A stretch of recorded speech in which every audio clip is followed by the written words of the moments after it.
네, 안녕하십니까. NH선물 외환 이코노미스트 김승혁입니다. 금번 NH선물 웨비나 2부에 찾아주신 모든 여러분께 진심으로 감사드립니다.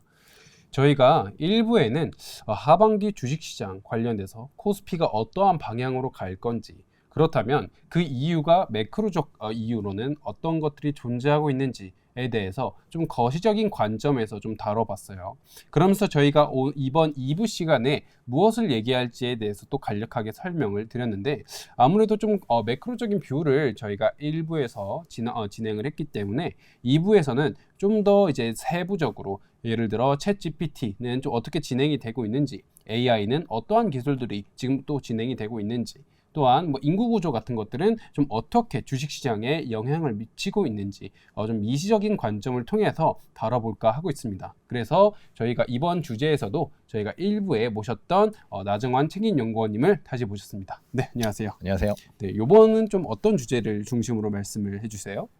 이제 챗 GPT가 작년 11월 말에 나왔고 그게 촉발하면서 엔비디아 주가가 많이 올랐잖아요. 네, 그렇죠. 이거 어떻게 하면 이제 엔비디아가 왜 올랐는지, 아니면 그 이후에는 또 어떤 업종들이 이 챗 GPT의 수혜를 받아서 올라갈 수 있는지에 대해서 파트 1에서는 그런 챗 GPT 관련 주제를 써봤고요. 네네. 두 번째로는 인구 구조, 그러니까 한국에서 최근 출산율이 굉장히 낮게 집계가 되면서 고령화 이런 부분에 대한 이슈가 많이 되고 있는데, 네. 이런 게 결국 금융 상품 시장에는 어떻게 영향을 미칠 수 있을까에 대해서 조금 써봤습니다.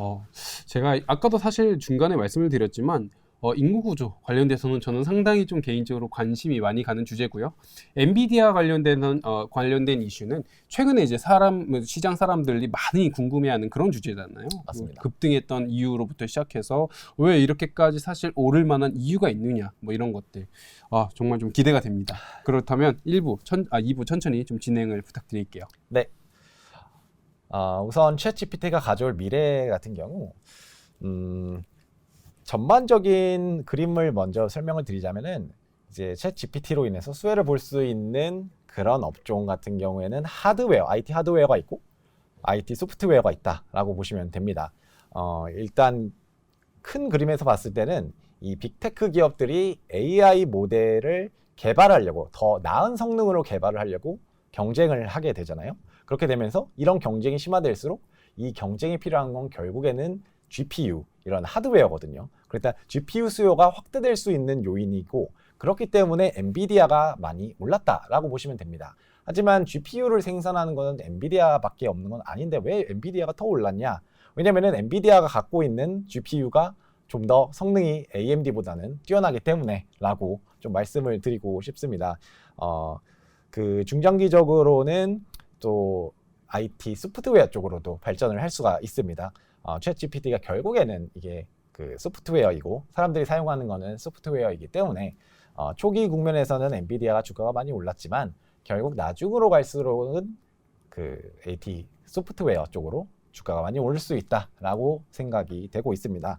그래서 챗 GPT 처음부터 조금 얘기를 드리자면은 이 IT 산업이 이렇게 챗 GPT로 인해서 발전을 했던 게 과거에도 있었습니다. 1990년대 월드와이드 웹이 나오고 나서 인터넷이 보급되면서 PC가 일반 가정에도 많이 보급이 됐었죠. 그러면서 그 서버라든지 뭐 인터넷이라든지 이런 쪽으로 발전이 나오면서 IT 하드웨어에 미국에서 투자하는 비중 자체가 1980년대부터 90년대 초반까지는 굉장히 높게 올라가는 모습을 지금 장표에서 보실 수가 있고요. 특히 90년대, 그러니까 IT 하드웨어가 투자가 더 활발히 일어날 때는 전체 민간 고정 투자 중에서 IT 하드웨어가 차지하는 비중이 거의 20%, 5분의 1 정도로 굉장히 높았던 그런 시기까지가 있었습니다. 그래서 이런 사이클이 챗 GPT를 기반한 IT 산업 발전에도 향후에 2020년대에도 일어날 수 있다라고 저희는 좀 생각을 하고 있고요.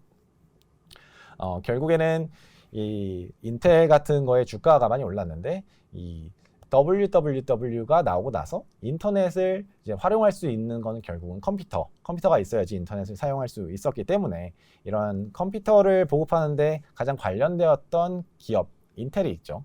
인텔의 주가가 많이 올랐던 거를 확인을 하실 수가 있고, 이렇게 미국의 컴퓨터 산업이 올라가니까 한국도 거기에 관련된 뭐 그 통신, 미디어, IT 쪽 이런 쪽의 주가도 굉장히 좋았던 거를 우측에서 조금 확인을 하실 수가 있습니다.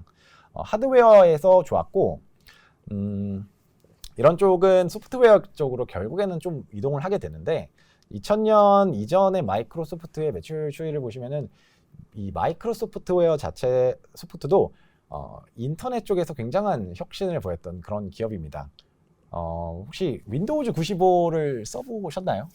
제가 어렸을 적 기억에 윈도우 95를 뭔가 이제 컴퓨터를 키면은 화면상에 이렇게 나타나잖아요.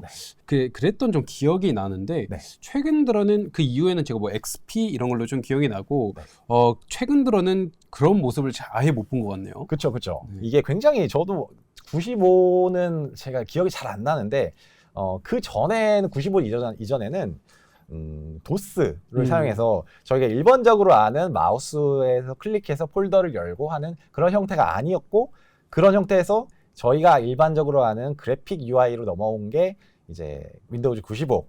그래서 사람들이 윈도우즈 95를 사용하게 되면서 직관적으로 컴퓨터를 사용할 수 있게 되다 보니까 PC에 대한 보급률 자체가 굉장히 높아졌고 그러면서 같이 인터넷도 사용을 더 많이 할 수 있게 됐다라는 측면에서 마이크로소프트가 이런 IT 개발에 기여를 했다라고 보시면 될 것 같고요.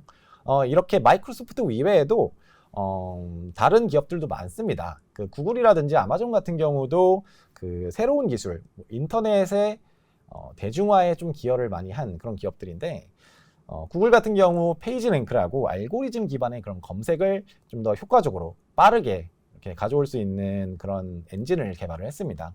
그러면서 그 UI 자체가 굉장히 깔끔하기 때문에 이런 검색, 인터넷 검색을 좀 더 편안하게 했다는 관점에서 굉장히 각광을 받았었고 아마존 같은 경우도 그 온라인 쇼핑 시장에서 그 구매자의 구매 내역을 기반으로 상품을 좀 추천해드리는 그런 거는 이제 너무 일반화되었지만 이걸 초기에 가장 처음 했던 게 아마존이거든요.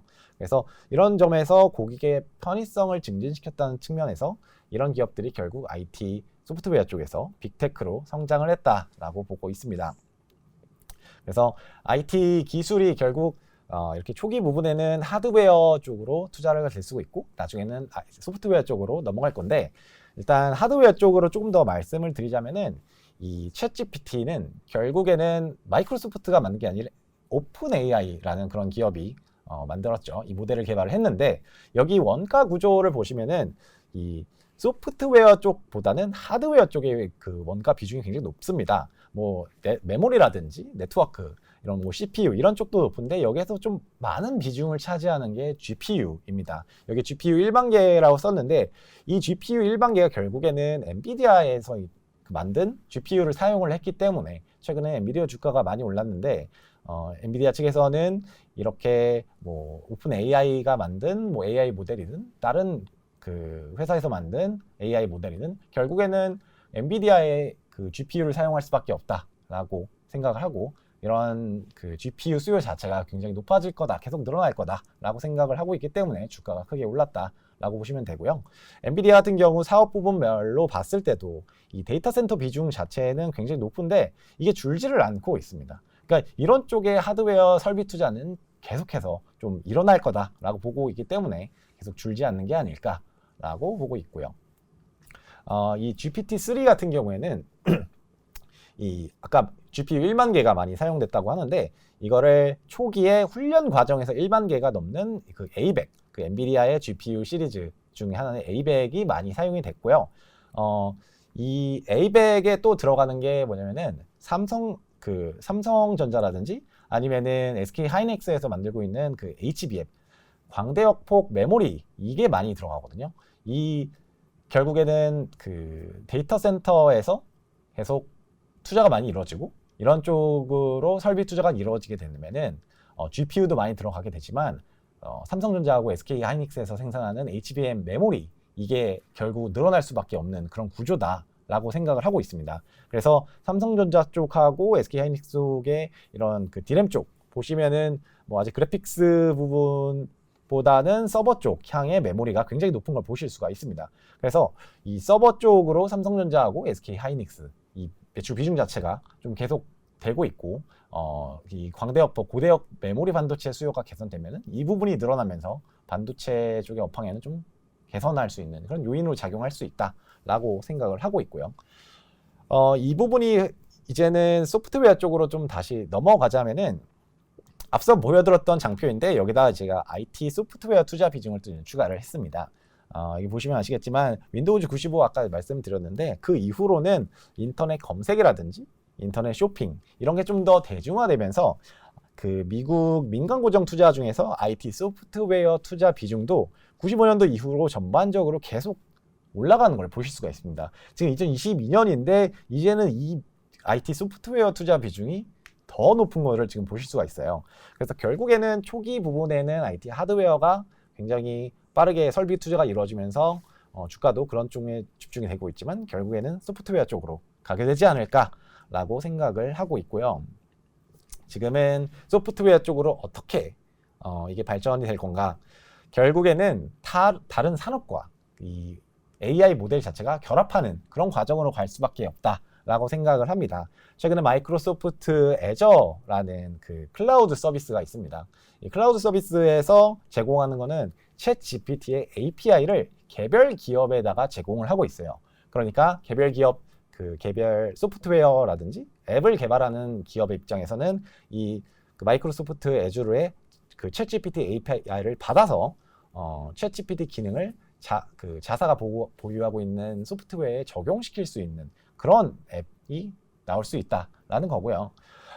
일반 사용자가 좀 사용할 수 있는 거는 그 마이크로소프트의 코파일럿. 혹시 그 마이크로소프트 코파일럿이 워드 같은 거 많이 사용하실 텐데 네네. 혹시 이거 그 시연 영상 한번 보셨나요? 제가 유튜브에서 공개된 거를 한번 본 적이 있었던 것 같아요. 근데 그때 당시엔 사실 어떻게 이걸 정확히 사용을 하고 있는지가 명확하게는 설명이 안 돼 있어서 저도 항상 궁금했었거든요. 이거를 어떻게 마이크로소프트 입장에서는 이용을 할 건지에 대한 계획이 좀 어떤 내용인가요? 일단 일반 사용자 입장에서는 이 워드라든지 뭐 파워포인트, 엑셀 같은 걸 사용을 많이 하고 있는데 PPT 관점에서 말씀드리자면은 주요한 키워드라든지 사진도 넣을 필요가 없습니다. 그냥 주요한 키워드만 이렇게 제시를 해주게 되면은 이 마이크로소프트 코파일럿이 그 키워드를 기반으로 해서 PPT 자체를 다 생성을 해주는 그런 기능을 가진 게 이제 마이크로소프트의 코파일럿인데 이렇게 된다면은 뭐 개별 저 같은 경우에도 이제 PPT를 많이 만들고 워드를 많이 사용을 하다 보니까 그런 효율성 측면에서 이 마이크로소프트 코파일럿을 사용할 수밖에 없는 거고 마이크로소프트 입장에서는 이런 그 코파일럿을 구독형 형태로 출시를 하게 된다면은 뭐 정기적으로 마이크로소프트는 구독료를 받을 수 있는 그런 구조로 발전을 할 수 있지 않을까라고 생각을 하고 있고요. 이런 AI 기술 자체가 다른 형태로도 또 발전을 할 수가 있다고 봅니다. 이거는 오픈 AI가 최근에 발표한 플러그인 이런 기능을 소개를 했어요. 이 기능이 뭐냐면은 결국에는 그 챗GPT API가 다른 소프트웨어 쪽으로 챗GPT 기능을 주는 거라면은 이거는 다른 소프트웨어를 챗GPT 안으로 끌어들이는 그런 결합시키는 기능이라고 보시면 됩니다. 그러니까 챗GPT 안에서 다른 앱과 연동이 될 수 있는 거죠. 예를 들어 가지고 저희가 챗GPT한테 네이버 맵에서 지금 평점 4.5점 이상 되는 식당들을 골라서 오후에 한 7시 정도경에 예약이 되는 그런 애들을 골라서 예약을 해줘 라고 한다면은 지금으로서는 할 수 없지만 이 플러그인 서비스로 네이버 맵과 챗GPT가 연동이 된다면은 제가 방금 말씀드린 그런 그 현상이 될 수 있다는 거죠. 알아서 챗GPT가 4.5장 이상 되는 식당들을 골라서 예약까지 네이버 예약을 통해서 예약까지 확정 지어줄 수 있는 그런 기능을 갖고 있다. 뭐 이런 부분들은 당연히 뭐 배달의 민족 같은 걸 통해서 음식 배달로 연결될 수도 있고 뭐 항공기를 예매를 해준다든가 그런 쪽으로도 발전할 수 있다라고 생각이 되고 있고 결국 이러면서 이 오픈 AI 같은 경우는 사실 이런 쪽으로 많이 다른 애플리케이션과 협약을 많이 맺었습니다. 그래서 아래 말씀드린 것처럼 뭐 엑스피디아 아니면 뭐 오픈 테이블 뭐 피스컬 노트, 카약 이런 쪽하고 협약을 많이 맺어서 이 챗GPT 생태계 안으로 많은 앱들을 끌어들이고 있는 그런 상황입니다. 그러면서 결국에는 그 오픈 AI가 바라고 있는 점은 뭔가 이 플랫폼의 역할을 하고 싶다라는 게 그들의 목적이다라고 생각을 하고 있고요. 결국에는 챗GPT는 이렇게 생태계를 넓혀가면서 결국 뭐 핸드폰이라든지 컴퓨터라든지 뭐 집이라든지 자동차 쪽으로 이 기기가 확장될 거다라고 생각을 하고 있습니다.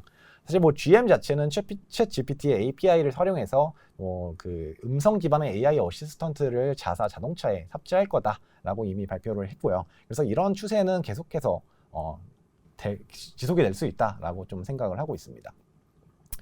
한국 같은 경우에서는 좀 오픈 AI가 한국에서 지배를 하기보다는 사실 한국에는 독자적인 AI 플랫폼이 나올 수 있다고 생각을 합니다. 왜냐면은 사실 검색할 때 뭐 쓰시나요? 저는 최근에는 네. 원래는 이제 마이크로 많이 썼는데 구글을 많이 썼는데 가끔은 빙을 좀 최근에 좀 쓰고 있거든요.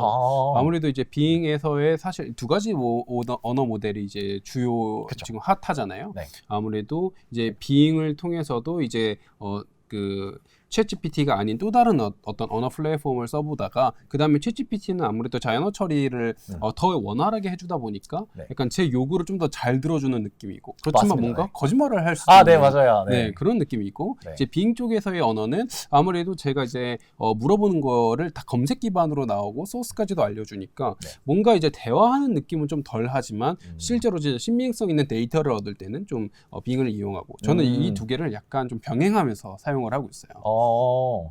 사실 연구원님 같은 경우 사실 그 조사 분석 업무를 많이 하시니까 이렇게 뭐 구글이라든지 빙이라든지 이런 걸 많이 쓰시는데 사실 한국에서는 점유율이 가장 높은 검색 엔진은 네이버죠. 그렇죠, 네이버죠. 네. 한국 사실 전 세계에서 구글을 많이 쓰긴 하지만 네이버를 가장 많이 쓰고 있고 글로벌하게는 오픈 테이블이라는 식당 예약 앱을 많이 쓰는데 한국에서는 캐치 테이블이라는 걸 많이 쓰고 외국에서는 아마존으로 상품을 많이 시키지만 한국에서는 뭐 쿠팡이라든지 그쵸 네. 이런 쪽으로 많이 쓰다 보니까 한국에서는 좀 독자적인 그런 소프트웨어가 발전을 했거든요.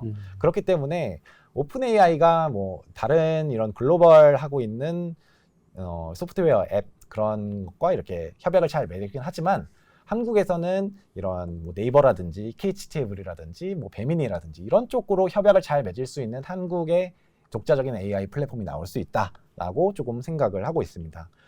지금으로서는 지금 AI 플랫폼의 선두주자는 사실 명확히 나온 건 없습니다. 근데 다만 네이버가 지금은 아무래도 AI를 개발한 기간이 가장 길었고 좀 다른 네이버 자체적으로도 다른 앱 네이버 맵이라든지 뭐 네이버 뭐 예약 시스템 자체가 잘 되어 있기 때문에 그런 점을 봤을 때 연동을 잘 시킬 수 있는 게 그 네이버의 AI가 아닐까라는 생각을 조금 하고 있습니다. 그래서 첫 번째 그 이슈 같은 경우는 여기서 좀 마무리를 지을까 합니다. 네, 우선은 저희가 이제 네이버까지도, 그러니까 처음에는 글로벌적 이슈들이 좀 어떻게 진행되고 있는지를 챗GPT라든지 아니면 그 이에 기술적인 어떤 협약, 예를 들어 플러그인이라든지 저희가 사실 미처 알지 못했던 그런 어떤 이슈들을 좀 다뤄주셨고요. 마지막에 이제 네이버까지도 한국형 주도 플랫폼이 어떤 것이 이루어질 수 있는가까지도 좀 같이 말씀을 주셨습니다. 좀 개인적으로 이제 이런 걸 들어보면서 저희가 흔히 사실 접하지 못했던 그런 많은 내용들이 좀 담겨 있어서 상당히 재밌기도 하고 특히 이제 플러그인 서비스 같은 경우에는 정말 신기하더라고요. 네. 이게 이제 일종의 저는 이거를 들으면서 약간 비서 역할을 하고 있는 거잖아요. 네. 이제 자비스 같은 그런 맞습니다. 느낌으로서 네. 참 저는 개인적으로 좀 신선한 생각이었고 이런 것들이 저희가 이후에 투자를 할 때 좀 종목별로 봤을 때는 호재성 이벤트로도 작용될 수 있는 그러한 재료들이니까 저희가 좀 미리 공부를 해두면 좀 네. 좋을 것 같네요. 네. 네, 그러면 저희가 이제 두 번째 주제는 이전 주제와는 조금은 결이 다를 수 있게 고령화에 관련된 인구 구조 관련된 얘기를 지금부터 좀 진행을 해볼까 합니다. 좀 고령화가 가져올 미래 이거에 대해서 말씀을 주시려고 하는데 네. 이런 주제를 어떠다가 선정을 좀 하게 되셨어요? 아무래도 최근에 출산율 문제가 많잖아요. 맞아요. 출산율이 글로벌리 가장 낮은 0.78이었나요? 맞아요. 굉장히 낮은 수치를 기록을 하고 있다. 그렇다면은 이렇게 출산율이 낮고 최근에는 또 기대 수명도 늘어나고 있는데 그러면 결국에는 고령의 비율이 높아지는데 그러면은 이게 한국뿐만 아니라 글로벌리 금융 상품에는 어떤 여파를 이야기할 수 있나라는 관점에서 한번 자료를 작성을 해봤습니다. 저는 개인적으로 최근에 원래 사실 저희가 고령화 시대 하면 사실 일본이 이제 대명사였는데 일본의 최근 출산율은 한국보다는 다르게 좀 리바운드하고 있고 최근 일본 청년층에게 설문조사를 했을 때 청년층이 우리는 아이를 낳을 생각을 하고 있다라고 좀 설문조사가 바뀌고 있다라는 거를 들어보면서 아무래도 이게 한국과 이제 일본의 좀 성장 격차의 차이. 왜냐하면 경제 활동 인구수부터가 차이가 나고 그건 이제 저희가 흔히 얘기하는 생산성의 차이로 연결될 수 있잖아요. 네. 그래서 상당히 저는 개인적으로 너무 궁금한 주제입니다. 네, 한번 좀 진행을 해주시죠. 네. 일단 결국에는 금융 상품 이 변화가 나타나는 발생할 수 있는 요인들 같은 게 여러 가지가 있습니다. 사실 뭐 인구 구조뿐만 아니라 뭐 금리라든지 뭐 GDP라든지 이런 요인들도 많고 뭐 금융 산업 발전이라든지 이런 비금융적인 요인들을 많고 있는데 뭐 중장기적으로 봤을 때 결국에 금융 상품 선호도를 변화시킬 수 있는 요인은 인구 구조의 변화다라고 조금 생각을 하고 있어요. 미국의 금융 상품 시장이 발전할 수 있었던 거는 결국에는 베이비 부머 세대 1946년부터 64년생 이런 분들이 생산 가능한 인구 15세부터 64세까지 그런 시기에 도달을 하고 되고 그런 이제 직업을 가지고 나서 이제 퇴직연금에 그들이 가입을 하게 되면서 금융상품이 굉장히 빠르게 발전하기 시작했다라고 보고 있습니다. 그래서 보시면 아시겠지만 이 1980년대부터 퇴직연금의 DC형 퇴직연금 가입자 수가 좀 크게 증가하기 시작을 했습니다. DC형 같은 경우에는 사실 많은 다양한 자산군을 투자하는 그런 투자 상품을 제공하고 있기 때문에 베이비부머 세대들이 이런 DC형으로 많이 투자를 하게 되면서 좀 미국의 가계 펀드 비중 자체도 오른쪽에 보시면은 1980년부터 조금씩 계속 올라가고 있게 되는 이렇게 되면서 미국의 펀드 시장 자체가 좀 크게 발전하는 계기가 된 것이 바로 베이비부머의 퇴직연금 가입이다 라고 조금 생각을 하고 있습니다. 그러면서 이 퇴직연금, 그러니까 그 DC형 퇴직연금이 그럼 왜 이렇게 발전하게 됐냐? 크게 발전한 거에는 세 가지 이유가 있다고 생각을 하고 있습니다. 일단 이 401k가 대표적인 그 DC형 플랜인데요. 첫 번째로는 이 가입 방식 자체가 자동 가입 방식입니다. 이 옵트아웃 방식이라고 하는데 근로자 자체가 내가 이 퇴직연금에 가입하고 싶지 않다라고 의사표현을 하지 않는 한 자동으로 퇴직연금에 가입이 되게 됩니다. 그러니까 사실 이런 부분에 대해서 신경을 쓰고 있지 않는다면은 자동적으로 퇴직연금에 가입이 되고 퇴직연금에 자금이 유입이 되다 보니까 사실 이런 쪽으로 신경 쓰지 않는다 보면은 퇴직연금의 자금은 계속 늘어날 수밖에 없는 그런 상황이 되겠죠. 그리고 두 번째로는 근로자의 최저 납입률이라는 게 존재합니다. 그러니까 근로자가 이제 매달 이제 납입해야 될 수 있는 그런 비율 자체가 있는데 이것 또한 디폴트 옵션에 대해서 그 근로자 자체가 설정을 하지 않는다면은 자동적으로 최저 3%로 설정이 됩니다. 그리고 거기에 대해서 계속 신경을 쓰지 않게 된다면은 이 비율 자체가 최대 10%까지 매년 조금씩 상승을 하게 되거든요. 그러니까 근로자 자체에서는 이런 퇴직연금에 신경을 쓰지 않는다면은 자동으로 가입이 되고 자동으로 납입률 자체가 조금씩 올라가면서 퇴직연금에 쌓이는 금액 자체가 계속 증가할 수밖에 없는 그런 상황이죠. 게다가 이 퇴직연금, 미국의 401k 퇴직연금이 좀 특별했던 게 뭐냐면은 투자 적격 상품에서 원리금 보장형 펀드를 제외했습니다. 그러니까 그 원금 보장이 되는 펀드는 퇴직연금에서 살 수가 없는 거죠. 그러니까 뭐 위험자산 위주로 많이 투자가 됐다라고 보는 겁니다. 왜냐면은 사실 그 퇴직을 할 때는 굉장히 많은 돈이 필요한데 내가 그 원리금 보장형 펀드로 퇴직연금을 계속 운용하다 보면은 노후에 필요한 자금을 충분히 만들지 못할 수 있거든요. 왜냐면 수익률 차이에서 뭐 채권만 계속 뭐 1, 2% 정도 수준을 계속 투자하게 된다면은 그 정도 가지고는 노후에 충분한 그 노후 자금을 형성할 수가 없기 때문에 주식 수익률 자체는 뭐 연평균 한 7, 8%, 뭐 크게는 10%까지도 가니까 이런 쪽으로 많이 투자를 하게 되는 퇴직연금에서 주다 보니까 이런 퇴직연금이 많이 발전하지 않았나 이렇게 세 가지 이유를 좀 보고 있습니다. 그래서 미국 디폴트 투자 적격 상품으로는 대표적으로 생애주기 펀드, 다들 아시는 TDF가 있고요. 뭐 밸런스 펀드, 뭐 이름 계좌, SMA 이 정도가 있습니다. 그래서 이런 쪽으로 납입된 자금들이 다양한 펀드에 좀 이렇게 투자가 되면서 퇴직연금 자산 규모 자체도 뭐 왼쪽에서 보시는 거와 같고 뭐 오른쪽에서 보시는 것 같이 전반적으로 이렇게 계속 올라가는 그런 모습을 보였다. 그러면서 이렇게 퇴직연금이 미국에서 많이 발전하면서 미국의 금융시장이 많이 발전을 했다라고 되는 거고, 그 외적으로도 인구 구조 외에도 다른 요인도 있죠.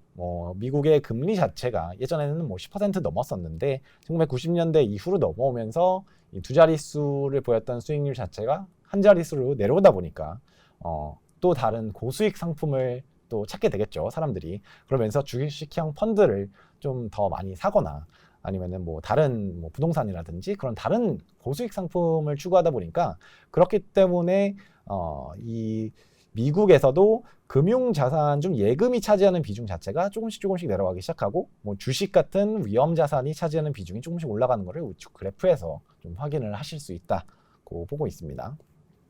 그런데 이렇게 미국의 금융 펀드 시장을 성장시켰던 베이비 부머가 이제는 은퇴할 시기가 도달을 했습니다. 2010년 이후로는 미국의 고령 비율 자체가 조금 많이 올라가고 있어요. 뭐 왼쪽 차트에 보시면 아시겠지만 미국의 현재 고령 비율은 16% 정도 됩니다. 그러니까 65세 인구 비중이 14%를 넘으면은 이제 고령 사회에 진입했다라고 하는데, 이미 미국은 고령 사회에 진입을 했고요. 그렇게 되면은 금융 자산, 이 선호하는 금융 자산도 또 변화할 수밖에 없습니다. 저희가 일반적으로 그 생애주기 펀드 TDF의 핵심 논리는 이 글라이드 패스라는 건데, 이게 퇴직하기 전까지의 투자 시기가 길게 남았으면은 안전자산보다는 위험자산의 투자 비중을 많이 갖고 있고요. 점점 은퇴할 시기가 가면 갈수록 안전자산의 비중을 높일 수밖에 없는 그런 형태로 이게 그 구성이 되어 있습니다. 이게 왜 그러냐면은 결국에는 이 그 노인 인구들은 투자 시계, 그러니까 사망하는 시점까지의 시계가 많이 남지 않았으니까, 만약에 주가가 급락하게 되면은 그 주가 급락을 회복하는 걸 기다릴 수 있는 시간이 없거든요. 그렇으니까 그 변동성을 줄이기 위해서 위험자산의 비중을 좀 낮추고 상대적으로 안전자산의 비중을 높이는 거고요. 퇴직한 이후, 은퇴한 이후에는 이제 정기적으로 들어오던 소득이 끊기게 되니까 축적했던 그런 자산들을 조금씩 써야 되거든요. 그러니까 유동성이 높은 자산들을 위주로 가지고 있는 게 이 노후가 선호하는 그런 금융자산의 특징이다라고 조금 보시면 됩니다. 그래서 이 왼쪽에서 보시다시피 2011년 대비 2022년을 보시면은 좀 유동성이 상대적으로 높은 게 ETF 같은 거거든요. 아니면은 액티브 펀드보다는 조금 더 저렴하고 장중 거래가 가능한 ETF 같은 게 좀 더 유동성이 높다 보니까 패시브 상품, 패시브 ETF들을 좀 선호하는 거를 여기 비중을 통해서 조금 확인을 하실 수가 있고, 미국에서 노후 관련된 관심이 계속 높아지다 보니까 미국의 TDF 시장 규모 자체도 조금씩 인기를 얻으면서 높아지고 있다라는 걸 조금 보실 수가 있습니다. 혹시 연구원님은 그 퇴직연금을 어떻게 운용을 하고 계신가요? 저도 아까 이제 말씀 주셨듯이 네. 자동으로 가입된 것 같은데 네. 저도 이제 DC형으로 운영을 하고 있습니다. 그 세부적으로 어떻게 이제 운용을 하고 있는지는 제가 이제 구체적으로 보고 있지는 않지만 네. 저도 아직까지는 퇴직까지의 시계가 좀 많이 남아 있는 상황이다라고 좀 보여지고 있는 상황이라서 안전자산보다는 조금은 위험자산에 적극적으로 좀 투자를 하고 있는 그런 어떤 운용을 네, 하고 있습니다. 네, 아주 적절한 투자 방식인 것 같습니다. 저도 비슷하게 이렇게 주식 비중이 조금 더 높은 네. 그런 상황입니다. 근데 그 일본 같은 경우는 사실 고령화가 굉장히 빨랐거든요. 그렇죠. 그렇죠. 그래서 일본은 1990년대, 99년에는 그 미국이 아까 제가 고령 비율이 16%라 그랬는데 1999년도에 이미 일본은 16%를 도달을 했고, 현재는 고령 비율이 28%로 전 세계에서 가장 높은 그런 국가이거든요. 그러면 이 고령화를 먼저 경험했던 일본의 경우에는 이 일본이 선호하는 금융 상품이 무엇이었냐? 2000년대 초반이고 2010년대에도 어떤 상품을 좀 선호했냐라고 봤을 때 아까 말씀드린 대로 퇴직한 이후에는 자기가 축적했던 자산을 연금화할 수 있는 상품들이 인기를 얻게 되다 보니까 일본 같은 경우에도 월배당 상품이라든지 리츠 이런 쪽으로 많이 선호가 되었다라는 것을 조금 확인을 하실 수가 있습니다. 그리고 이 자산의 연금화에 대해서 조금 더 설명을 드리자면은 월배당형 펀드는 사실 일본에서 굉장히 각광을 받던 그런 상품입니다. 2000년 초반 이후로는 이 왼쪽 차트에서 보시다시피 이 주식형 자산 펀드에서 이 월지급형 펀드가 차지하는 비중 자체가 계속 늘어나고 있어요. 이게 그 10%에서 시작해가지고 2011년에는 거의 70%까지 늘어났습니다. 그러니까 결국 일본인들이 많이 이제 노령인구가 많이 늘어나다 보니까 은퇴한 이후에는 받을 수 있는 월급이 없죠. 그렇게 되다 보니까 모았던 자산을 이 펀드, 월지급형 펀드에 투자를 해서 다달이 정기적인 수익을 얻고 있는 그런 형태가 나타난 게 이제 월배당형 펀드였다라고 보시면 되고, 이 외적으로는 리츠 같은 경우도 사실 배당 비율 자체가 빈도수가 굉장히 높습니다. 그래서 2000년대부터도 많이 증가하긴 했지만 2010년 이후로는 일본 정부에서도 리츠가 좀 발전할 수 있게 거기에 대한 규제 자체를 좀 완화시켜 줬어요. 그러면서 2011년 이후로 일본의 리츠 상품 수가 급격하게 조금 증가하는 거를 우측 차트에서 좀 보실 수가 있습니다. 그래서 월배당형 펀드 그리고 리츠 상품 이런 쪽으로 일본에서 좀 각광을 받았다라고 볼 수가 있고요. 일본 같은 경우 그 플라자 합의 1986년 이후로 사실 자산 가격이 전반적으로 계속 하락하는 그런 모습을 보였어요. 이 왼쪽 차트 보시면은 1989년도 그때 이후로 니케이가 고점을 찍은 이후 내리 계속 하락세를 보였거든요. 그러면서 1990년대 니케이가 계속 하락을 하게 되고 이 전 세계 주가 지수 대비해서도 계속 지지부진한 모습을 보이다 보니까 일본인들 같은 경우에는 일본 내수에 투자하는 그런 주식에는 관심이 조금 많이 떨어지고 상대적으로 해외 쪽으로 투자를 하는 모습을 보였습니다. 아무래도 해외 쪽이 수익률 자체가 좀 더 높다 보니까 해외의 고수익, 그러니까 그 하이일드 국채 이런 쪽으로 많이 투자를 많이 했습니다. 그래서 일본의 해외 투자액 자체를 보시면은 1990년대부터 전반적으로 해외 채권에 투자하는 액수 자체가 굉장히 높았고 2010년 이후에는 해외 주식에도 많이 투자하는 것을 보실 수가 있습니다. 그래서 일본 같은 경우 좀 수익률이 낮은 일본 내 상품보다는 해외 쪽으로 눈을 많이 돌렸다라고 보실 수 있고요. 그렇다면 이제 한국에는 어떻게 될 것인가? 한국은 일본하고 좀 차이가 많이 나고 있습니다. 이 일본 같은 경우에는 그 2011년도에 인구 증가율 자체가 마이너스로 돌아섰는데 한국 같은 경우 2021년부터 인구 증가율 자체가 마이너스로 돌입을 했습니다.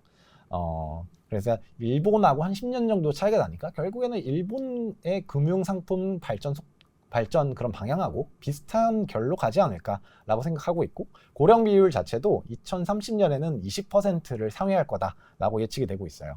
그러니까 전체 인구 중에서 5명 중 1명이 노인인 그런 상황이죠. 그리고 초고령 사회에 도달하게 되면서 고령 비율이 높아지니까 그런 고령화에 따른 금융상품 선호도 변화도 일어날 거다라고 생각을 하고 있고, 저희가 앞서 말씀드린 미국 사례 그리고 일본 사례를 봤을 때 좀 유동성이 높은 패시브 인베스트먼트라든지 아니면은 뭐 퇴직 관련된 어드바이저리 그런 상품, 월배당 상품, 그리고 뭐 리츠라든지 뭐 신탁 상품들의 발전할 가능성이 좀 높다라고 생각을 하고 있고요.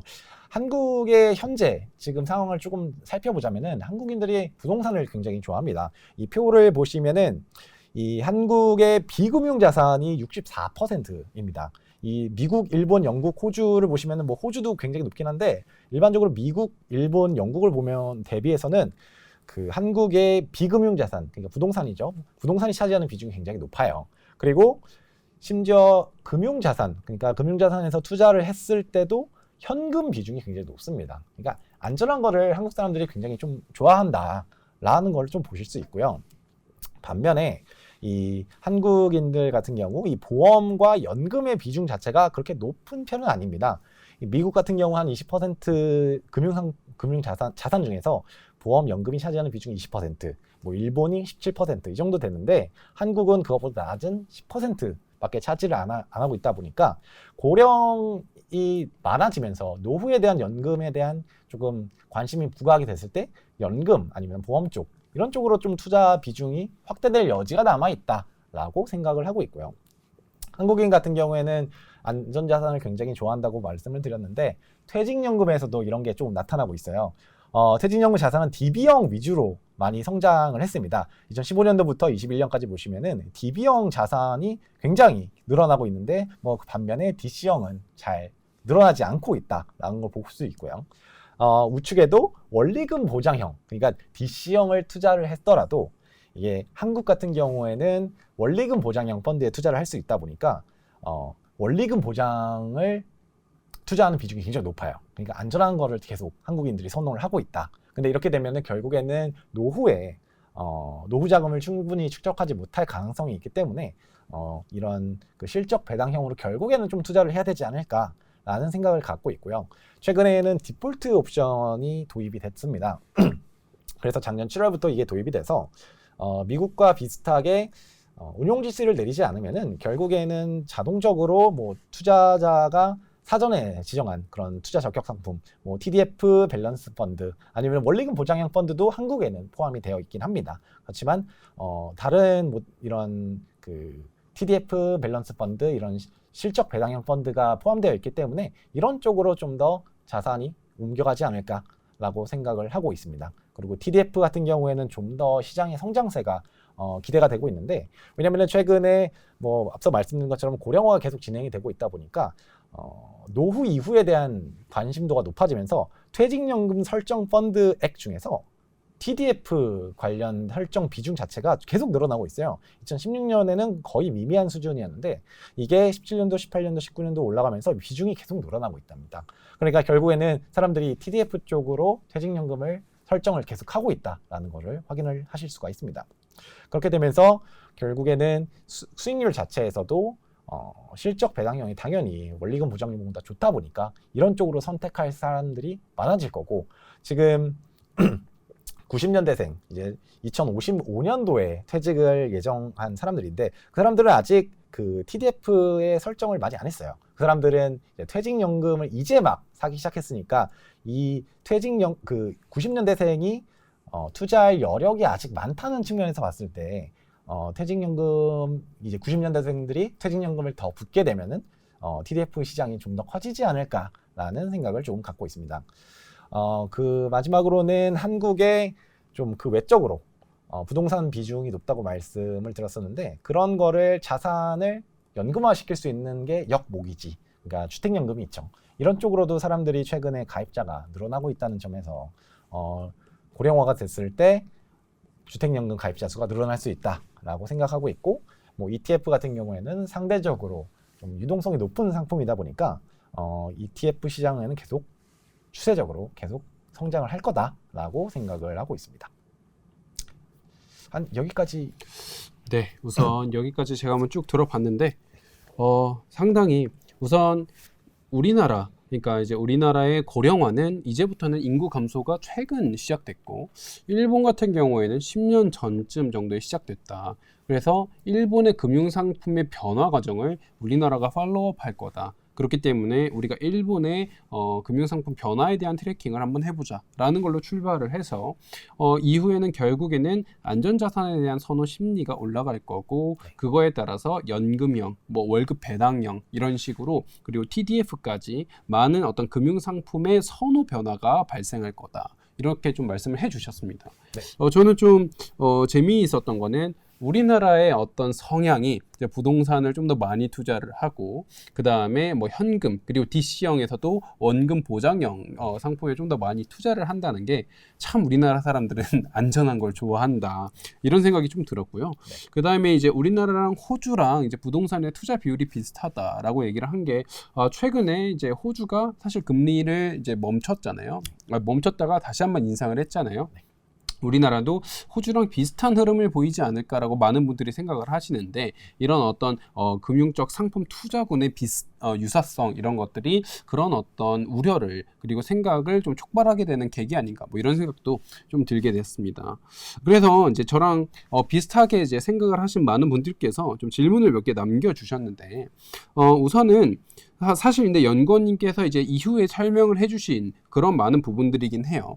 첫 번째 질문은 뭐냐면 이제 그렇다면 일본 같은 경우에는 이제 그 고령화 인구가 점차적으로 이제 해소가 되고 있는 국면이다라고 만약에 설정을 한다면 그러면 이후에 우리나라도 언젠가는 나중에 고령화 인구가 줄어들고 다시 한번 출산율이 늘어나는 국면 속에서의 금융 상품은 어떤 식으로 변화가 일어날 수 있을까 이런 질문이 우선 하나가 있었는데 좀 어떻게 보세요?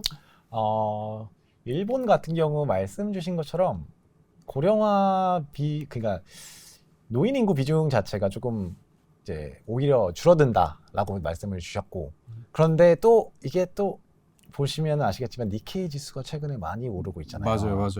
그래서 외국인들이 일본에 대해서 조금 긍정적인 시각을 계속 갖고 있는 것 같습니다. 그런 게 뭐 당연히 인구 구조 때문이다라고 이렇게 말씀드릴 수는 없고 뭐 BOJ의 효과 이런 것도 있을 수 있는데 네. 사실 일본 같은 경우 일본 내에서도 사람들이 일본 내 주식을 투자를 많이 안 했었거든요. 네. 그렇지만 이번 니케이가 조금씩 오르기 시작하면서 일본 주식에도 관심을 많이 갖고 있는 게 아닌데 한국 같은 경우에는 여기 투자 비중 자체를 보시면 주식 비중이 뭐 낮은 건 아니지만 그렇게 높은 것도 아니거든요. 네네, 그렇죠. 안전자산에 대한 비중이 굉장히 높은데 네. 아무래도 그렇게 고령화가 좀 덜 진행되는 그런 구간에 돌입을 하게 된다면은 네. 사실 그 나이 자체가 좀 더 어려질수록 위험자산에 대한 선호도 그러니까 비중 자체가 좀 늘어나다 보니까 국내 자산, 국내 주식 이런 쪽으로도 오히려 다시 투자할 수 있는 그런 게 새로운 계기가 될 수 있다. 그럴 수도 있지 않을까라는 생각을 네. 해보게 됐습니다. 네, 그러니까 이제 오히려 우리가 예상했던 거와는 좀 반대적인 흐름으로도 이제 진행이 될 수 있지 않을까라는 그렇죠. 말씀을 주신 거죠. 네. 알겠습니다. 네, 이제 두 번째 질문은 이제 우리나라 같은 경우에는 안전자산에 대한 선호가 이제 점차적으로 높아진다라고 가정을 했을 때 저희가 사실 이제 이거를 연금 뭐 이제 TDF 이쪽으로도 투자를 할 수는 있지만 채권에 대한 투자가 좀 더 올라갈 수가 있는 상황이잖아요. 그럼 이제 이후에 이제 채권 투자가 올라가면 금리가 내려올 수 있지 않을까? 채권 금리에 대한 이제 하락 안정이 오히려 이런 인구 구조가 기여할 수 있지 않을까? 이런 좀 질문이 있었는데 이런 거에 대해서는 좀 어떻게 보세요? 맞습니다. 일단 채권에 대한 수요가 늘어나면은 금리가 내려올 수 있는 환경이 조성될 수 있는 건 맞습니다.